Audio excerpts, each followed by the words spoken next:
일곱째 천사가 그 대접을 공중에 쏟음에 큰 음성이 성전에서 보좌로부터 나서 이르되 되었다 하시니 번개와 음성들과 우레소리가 있고 또 큰 지진이 있어 얼마나 큰지 사람이 땅에 있어 온 이래로 이같이 큰 지진이 없었더라.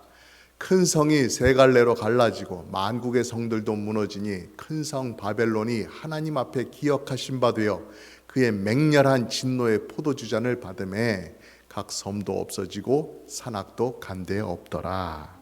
아멘. 오늘 말씀은 하나님의 진노를 담은 일곱 번째 대접이 쏟아지는 그러한 모습입니다. 일곱 번째 대접이 쏟아짐으로 인해서 하나님의 심판, 그것이 이제 완성되는 그러한 모습을 보여주는 사건인데요. 17절 말씀을 보면 일곱 번째 천사가 그 대접을 공중에 쏟음에 큰 음성이 성전에서 보좌로부터 나서 이르되 되었다 하셨다, 이렇게 기록을 하고 있습니다. 하늘 성전에서 어떤 음성이 났다고 해요? 되었다라고 하는 음성이 들려온다는 거예요. 다 되었다라고 하는 의미이죠. 하나의 선언적인 그러한 말씀인데요. 하나님께서 오래전부터 계획하시던 그 심판, 그리고 심판으로 이루어지는 이 세상의 마지막 날, 그것이 이루어진다. 그것이 이루어지는 시점이다 라는 것을 말씀을 하시는 거예요. 그래서 우리에게 이 다 되었다, 완성이다 라고 하는 이것은 우리에게 낯익은 그러한 말씀이죠. 예수님께서 십자가 위에서 마지막으로 하신 말씀, 그것이 뭐였어요? 다 이루었다 라고 그렇게 말씀하셨죠.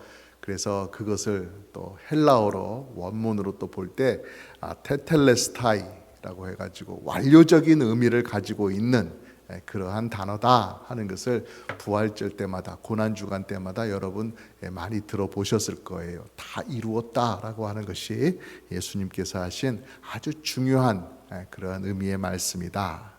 죄인을 구원하기 위해서 이 세상에 오셨고 여러 가지 사역과 가르침과 이런 것들이 다 있으셨는데 그 마지막으로 정말 중요한 것, 십자가에서 달려서 그 속죄의 피를 흘리고 죽음을 죽으시는 것, 그것까지 예수님은 다 하셨기 때문에 이제 숨이 끊어지는 그 순간에 다 이루었다, 하나님의 아버지의 구원 계획을 이제 이루었다 라고 예수님께서 그렇게 말씀하셨다라는 것이죠.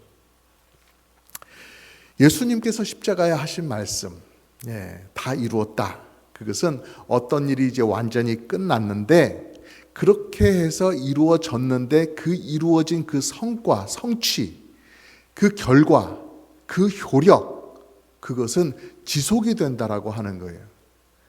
완성했는데 이제 그것으로 끝 없어지고 사라지는 것이 아니라 그 결과가 계속해서 그 다음으로 영향을 미친다라고 하는 거예요. 그러니까 예수님께서 행하신 그 십자가의 속죄, 그것이 완성이 되었고 그 속죄의 공로가 있기 때문에 오고 오는 모든 세대, 앞으로 예수님을 믿을 모든 성도들에게 충분한 효과, 충분한 효력이 있어서 그들을 다 구원해 내신다라는 것이죠. 비유로 말하자면 거대한 바퀴가 있는데 굴러가지 않는 그런 바퀴를 예수님께서 굴리신 거예요. 그렇게 함으로 그것이 계속해서 굴러간다. 예수님께서 십자가의 성취를 이루셨는데 그것은 그것으로 끝이고, 그것은 그냥 역사적으로 기억에 남는 그런 일이 아니고 오늘날 그 이후로 모든 성도들에게 구원을 이루시는 하나님의 역사하심, 그것이다 라고 하는 그런 의미에서 말씀을 하는 것이죠.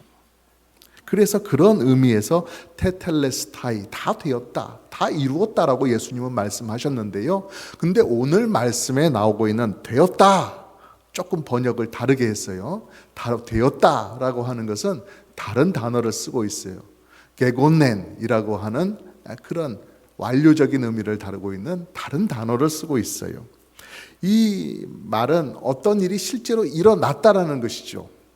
그런데 거기에는 그런 의미가 있어요. 그것으로 끝이다, 더 이상 여지가 없다, 이제 완전히 끝났다라고 하는 그런 의미를 가지고 있어요. 예를 들어서 재판에서 판사가 이 재판의 판결을 이렇게 내리겠습니다 라고 말하면 그것으로 끝이잖아요. 판사가 재판을 했는데, 판결을 내렸는데 다음날 또다시 모여가지고 증언을 들어보고 또 생각해보고 재판을 이어갈 일이 없잖아요. 재판은 판사의 판결로 끝이 나는 겁니다. 그런 식으로 완결된다. 더 이상 반복하는 것 없다.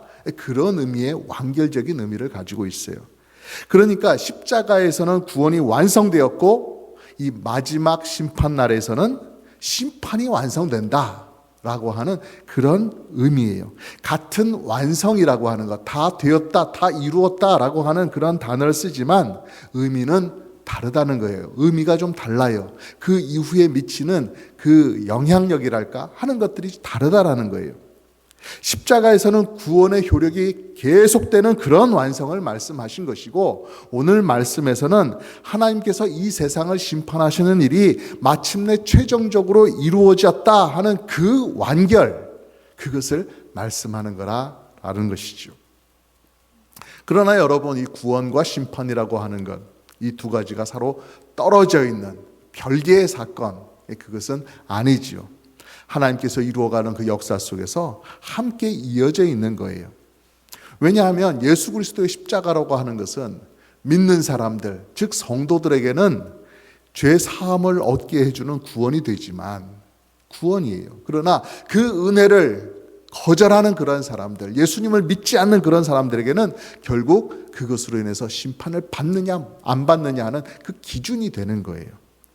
그래서 성경이 말씀하는 마지막 날, 종말이라고 하는 것은 단지 이 세상이 끝난다, 끝나는 그 시점, 그것만을 말씀하는 것이 아니라는 것이죠. 의인의 구원과 악인의 심판이 함께 동시에 이루어지는 그러한 날인 거예요. 마치 동전의 양면과도 같죠. 하나님의 구원과 심판, 그것이 함께 진행된다 하는 그 사실을 가르쳐주고 있는 것입니다. 그러면 여러분, 마지막 심판의 모습은 어떻습니까? 구약 성경에서도 여러 선지자들을 통해서 하나님께서 심판의 날을 미리 예고해 주셨어요. 남유다 멸망 직전에 활동했던 선지자 스바냐 선지자가 있어요. 마지막 날을 큰 날이라고 하면서 이렇게 예언을 했어요. 스바냐 1장 14절 15절을 보니까 여호와의 큰 날이 가깝도다 하였습니다. 근데 그 날은 어떠한 날이냐?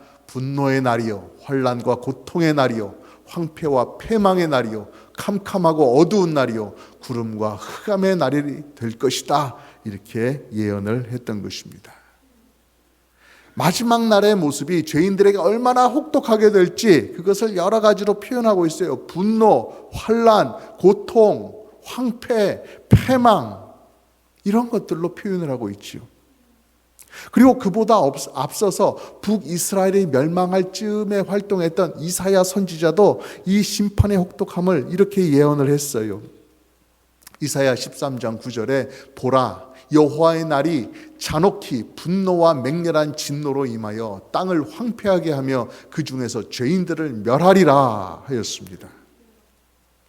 스바냐 선지자가 말한 것과 같은 맥락에서 같은 결로 이사야 선지자도 예언을 했던 것이에요.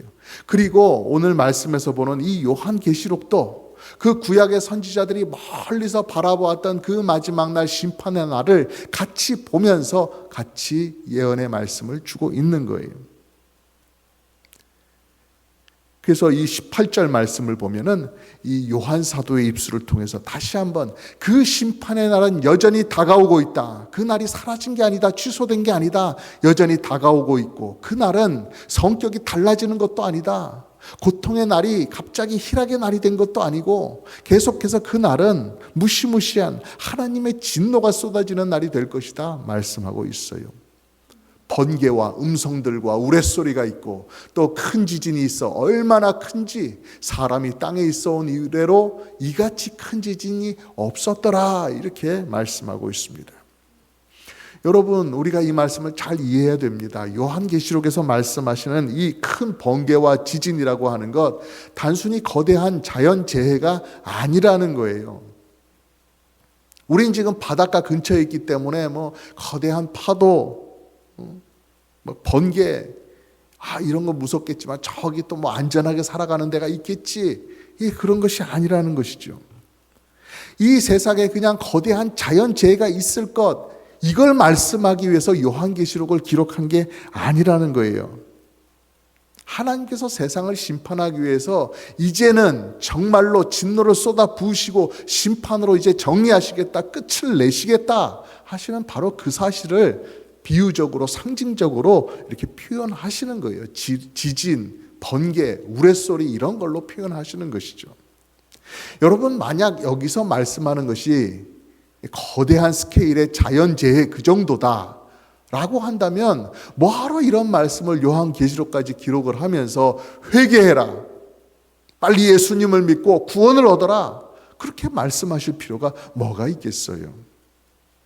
마지막 날에 큰 지진이 날 것이다, 뭐 큰 번개가 치고 우레소리가 들릴 것이다, 뭐 불이 있을 것이다, 그런 말씀이 있다면 그것이 그냥 자연재해 정도로 끝나는 거라고 한다면 알겠습니다, 준비하면 되겠네요 하고서 집 좀 더 튼튼하게 손보고 나중에 계속해서 먹을 수 있는 음식도 좀 장만해서 쟁여놓고 그러면 되는 거잖아요. 사람들의 고민이 그런 거겠죠. 어떤 통조림을 사고 어떤 음식을 준비해야 그런 재해 시간 동안에 우리가 집에서 맛있게 음식을 계속해서 먹고 버틸 수 있을 것인가? 그것이 고민거리가 되겠죠. 그런데 성경은 그런 고민, 그런 결정하고 있으라고, 집이나 좀 고치고 이머전시 플랜이나 좀 갖고 있으라고 이런 말씀을 하시는 것이 아니라는 것이죠. 성경이 반복해서 예고하는 이 세상이 뒤집어지는 날, 그것은 하나님께서 세상을 심판하시는 장면이기 때문에, 그것을 그대로 보여주시는 사건이기 때문에, 그래서 하나님께서 말씀하시는 이런 자연재해와 같은 이런 커다란 재난에는 악인에 대한 심판이 항상 거기에 같이 언급되고 있는 거예요. 그것이 목적이니까요. 19절 말씀을 보면 그렇습니다. 큰 성이 세 갈래로 갈라지고 만국의 성들도 무너지니 큰 성 바벨론이 하나님 앞에 기억하신 바 되어 그의 맹렬한 진노의 포도주잔을 받음에 각 섬도 없어지고 산악도 간데 없더라 하였습니다. 다 무너지는 것이죠. 하나님께서 바벨론을 기억하신 바 되셨다 하는 것이 뭐 바벨론을 봐주고 돌봐주려고 기억하신 것이 아니라, 그래 너는 내가 손을 봐야 된다, 너는 내가 심판하기로 작정을 했지, 그 사실을 기억하신다라는 것이죠. 얼마나 두려운 일입니까? 여기에 나오는 바벨론, 그것은 하나님을 대적하는 악한 그런 존재를 상징적으로 나타내는 단어예요. 그 시작을 거슬러 올라가 보면 창세기 11장에 바벨탑 사건이 나오고 있어요. 바벨탑, 바벨론, 그것이 같은 뿌리라는 걸 여러분 이 이름만 들어도 아시겠죠? 바벨탑, 바벨론 같잖아요. 비슷하잖아요. 같은 뿌리를 가지고 있는 거예요. 사람들이 옛날에 바벨이라고 하는 도시에 모여가지고 같이 살면서, 야, 우리 흩어지지 말자, 아무리 인구가 많아져도 여기서 같이 모여 살자, 그러면서 우리가 똘똘 뭉쳐서 뭔가 하려고만 하면 정말 한다라는 사실을 보여주자, 우리는 얼마나 현명한 사람인가, 얼마나 지혜롭고 능력이 되는 사람들인지 우리가 한번 보여주자, 드러내보자, 그러면서 인간 중심의 문명, 그것을 세우고 발달시키려고, 그리고 그 결정체로서, 그것을 상징하는 결정체로서 거대한 탑, 바벨탑을 쌓으려고 했던 거예요. 그것을 쌓으면서 거기서 그렇게 살았던 거예요. 이것이 인간의 교만이지요. 문명을 발전시키자 하는 것이 교만이 아니라, 하나님 없어도 우리는 문명을 이루며 우리는 발달하며 우리는 행복하게 잘 살아갈 수 있다, 바로 이 자세, 이 태도가 문제였던 거예요. 이것이 바로 하나님 앞에 죄가 되는 교만이었다라는 것이죠. 이 바벨이라고 하는 도시, 그리고 거기서 짓고자 했던 그 바벨탑, 그 정신이 계속해서 남아서 하나님을 대적하고자 하는 그 악한 뿌리가 계속해서 사람들 속에 이어져 내려오면서 마침내 역사적으로 또다시 거대한 제국, 바벨론 제국이라고 하는 것을 만들게 되었어요. 이것도 여전히 하나님을 대적하는 그러한 태도, 그러한 문화 속에, 그러한 방향 속에 이루어졌던 그러한 나라였어요. 단지 이 세상 속에서 힘이 센 어느 제국 이런 정도가 아니었던 것이죠. 그래서 이 나라가 하나님을 대적하고 하나님의 백성을 공격하는데 이 바벨론에 의해서 결국 그래서 남유다도 멸망했고 남유다에 있던 성전도 파괴가 되었던 것이었어요. 그러니까 옛날 바벨탑과 그 바벨론 안에 깊숙이 뿌리내리고 있는 그 인간의 교만과 죄악, 그것이 정리되는 날이 바로 이 마지막 심판날이 될 것이다 라고 오늘 요한계시록에 말씀하시는 것입니다. 바벨론이 하나님 앞에 기억하신 바 되어 그의 맹렬한 진노의 포도주잔을 받게 될 것이다. 그렇기 때문에 그 날은 만홀히 여김을 받지 아니하시는 하나님, 업신여김을 받지 아니하시는 하나님께서 하나님을 대적하는 그 바벨론, 그 상징적인 세력, 그것을 제거하시고 벌하시는 그러한 날이 될 것이고 그 날은 반드시 온다, 이렇게 온다라고 선언을 하시는 것입니다. 여러분, 사람들이 아무리 높아질 만한 그럴듯한 이유, 교만해질 만한 그럴듯한 이유를 갖고 있는 것처럼 보여도 결국 하나님 앞에 무너질 수밖에 없는 것입니다. 왜냐하면 사람은 혼자서 그렇게 살아갈 수 있는 그런 존재가 아니거든요. 스스로의 힘으로 살아갈 수 있는 존재가 아닙니다. 죄인입니다. 하나님께서 온 세상에 창조 주시고 사람은 피조물이요 더군다나 죄인이 된 사람들이에요. 여러분, 혹시 3D 프린터라고 들어보셨나요? 종이에 평면적으로 인쇄하는 그런 프린터들은 예전부터 있어 왔죠. 그런데 3D, 3dimensional이라고 해서 입체적인 것, 가로, 세로, 높이, 그래서 어떤 부피를 가지고 있는 무언가를 프린터처럼 만들어내는 거예요. 이런 식이죠. 평면적으로 글자를 프린트하는 것, 무늬를 프린트하는 것이 아니라 아무것도 없던 평평한 그 면 위에 뭔가를 쌓아 올려서 뭔가를 만들어 나가는 거예요. 복잡한 구조물을, 사람의 손으로 만들기 어려운 것들을 이렇게 풀 같은 걸로, 어떤 끈끈한 플라스틱 같은 걸로 녹여가지고 이렇게 만들어 나가는 것이죠. 그런데 큰 거는 뭐 그렇다 쳐도 아주 자그마한 것을 저 3D 프린터로 만들려고 하면 그 앞에 아주 미세하게 뭔가를 흘려보낼 수 있는 그런 튜브가 필요한 것이죠. 가느다란 튜브, 머리카락보다 더 가느다란, 아주 가느다란 튜브, 거기서 아주 조금씩 무언가 흘러나와서 뭔가를 쌓아 올리고 만들어 나가야 되는데, 사람들이 점점 가느다란 튜브를 만들다 해보니까 결국 어떻게 해야 되겠는가 하고 고민하다가, 과학자들이 고민하고 어떤 걸로 사용하면 좋을까 하다가 보니까 이 모기의 주둥이, 모기의 그 침, 사람의 피부에 이렇게 탁 꽂는 그 침, 요거를 본따서 만들면 어떻겠는가 하는 거기에 이르게 된 거예요. 모기의 이 침이라고 하는 게 단순한 구조, 빨대같이 그냥 푹 꽂아가지고 피를 빠는 그런 구조가 아니라는 것이죠. 막 6갈래로 되어 있어가지고 어떤 건 찌르고 어떤 건 살을 벌리고 하면서 사람이 느끼지도 못하게 고통 없이 싹 들어가는 그런 구조로 되어 있다 하기 때문에 그 구조를 이렇게 차게 본따서 만들어서 이런 프린터 노즐로 그렇게 사용을 해봤더니 딱 좋더라는 것이죠. 야, 이거다. 여러분, 문명이 발달했다라고 하는 오늘날에도 하나님께서 만드신 그 모기의 주둥아리를 사람들이 보고서 배워야 하는 거예요. 사람의 지식이라는 게 그래요. 그냥 스스로 생각하고 해가지고 뭔가를 쌓아가고 하는 것이 아니라 하나님께서 만드신 그 자연, 하나님께서 만드신 식물과 동물, 모든 이 창조물을 보면서 그 관계 속에 이렇게 보면서 이게 어떻게 만들어진 것인가, 어떻게 움직이는 것인가, 그것을 자세히 보고 연구하면서 쌓아가는 것이 대부분 사람의 지식이라는 거예요. 사람이란 게 이러한 존재입니다. 자기의 키가 마음에 안 들다고 해서 나는 키를 좀 더 늘려야겠어 해서 한 뼘 정도 늘리면 되겠지 하고 자기 마음대로 키를 늘릴 수 있는 사람이 없어요. 사실 그렇다라고 하는 것은 사람의 뜻대로 사람의 마음대로 바꿀 수 있는 것이 별것 없다라는 것이죠. 여기 있다가 저기 가고 이거 한 숟갈 더 먹고 하는 그런 정도, 말하는 정도지 정말 내가 나를 바꾸고 내가 내 마음대로 살아가겠다, 이런 것이 잘 안 되는 인간이라는 것이죠. 키를 못 바꿀 그런 존재임과 동시에 또 뭔가 강렬한 것, 내가 이루려고 하는 것도 잘 못해요.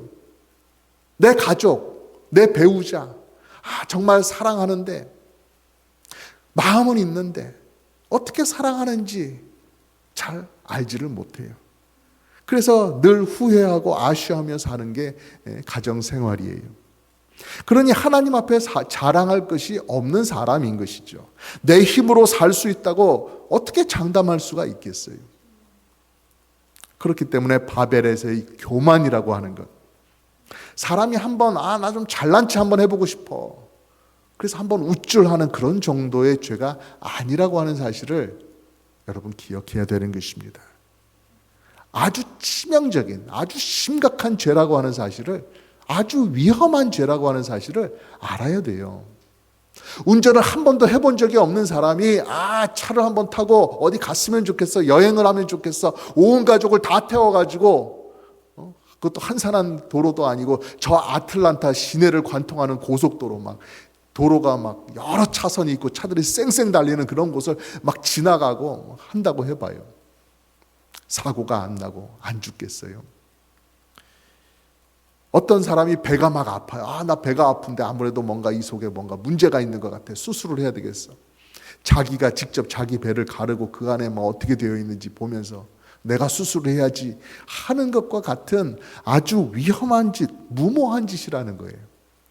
그만큼 하나님 없이 내가 혼자 살아보겠다 하는 인간의 교만이라고 하는 것, 무섭고도 치명적인 죄라고 하는 사실이시죠. 그렇기 때문에 여러분, 하나님께서 바벨론을 기억하시고 심판하시겠다라고 말씀하시는 것입니다.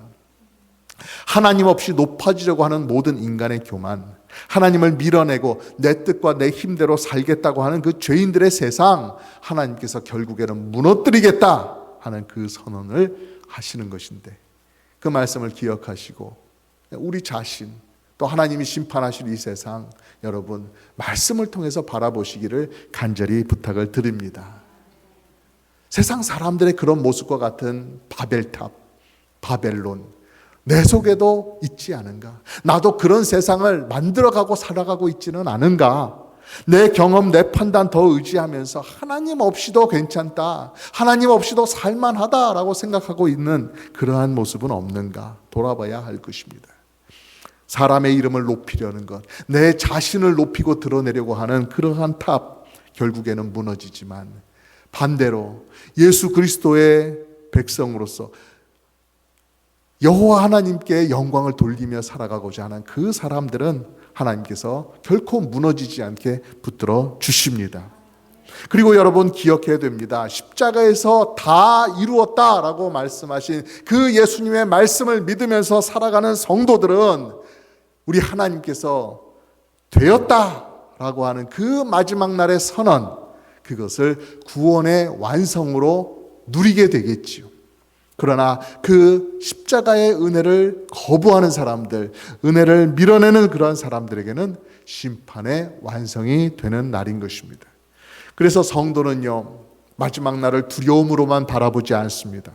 마지막 날은 하나님 대적하는 그 바벨론이 무너지는 날이긴 하지만 동시에 예수 그리스도 안에 있는 성도들에게 마침내 모든 눈물과 아픔, 한숨을 걷어가 주시는, 눈물을 닦아 주시는 구원이 완성되는 날이기 때문에 그렇습니다. 우리를 향한 주님의 바람은 여러분 다른 것이 아닙니다. 우리 모두가 다 예수님 잘 믿고 십자가의 길 잘 걸어가다가 마침내 하나님께서 활짝 열어주신 그 천국의 문을 통해서 들어가는 거예요.